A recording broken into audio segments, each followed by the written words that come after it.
Hello everyone, welcome to the lecture on anchoring. So, in addition to describing the content of a pattern to our match, the relative location can also be specified in the input text, where the pattern should appear by using anchoring instructions.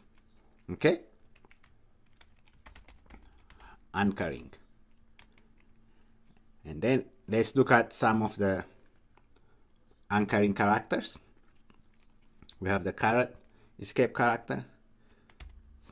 We use that for specifying start of a string. And the $sign means end of a string. And also /a means start of a string. /z means end of a string. And we have /b, which means empty string at the beginning and end of a word. We use this anchoring characters in our regular expression. Okay, let's look at an example. First, let's import the RE module. Okay, let's say I have a text. This is a very beautiful day. Okay, that's my text. And then let's see how to find is in my text string. We have seen this before, so re.findAll r, and then we pass in our pattern is look for my text string. So if I run this, I get too much, right? Is and is.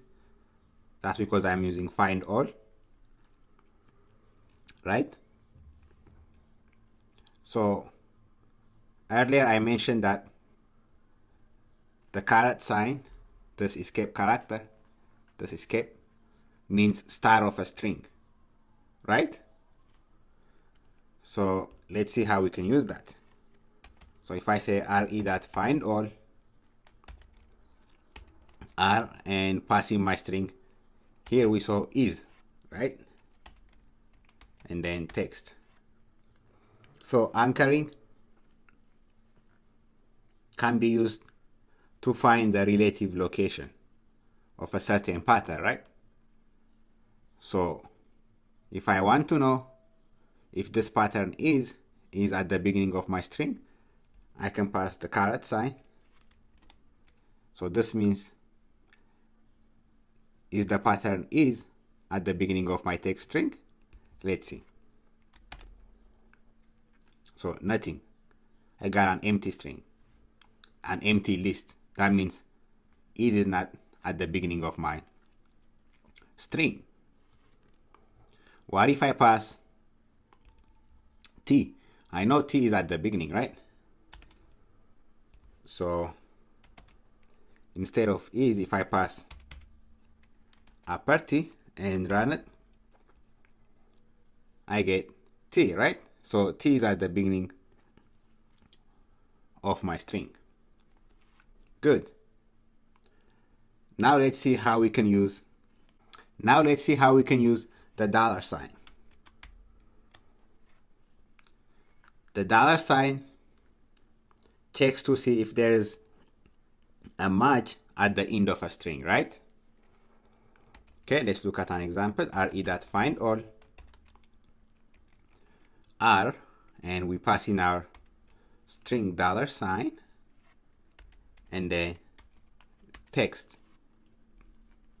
So this will look if that is at the end of a string. That's how we pass the pattern, that, and then $sign. Okay? There's one thing wrong with this expression or pattern. I'll show you.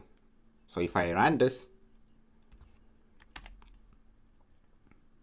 I get a dot, right? But that also means, now let's see how we can use the dollar sign. The dollar sign will check if there is a match at the end of a string. Okay?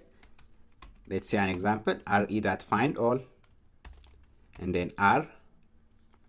So what are we looking for at the end of our string? There's a dot, and then we pass the dollar sign and look for the text string.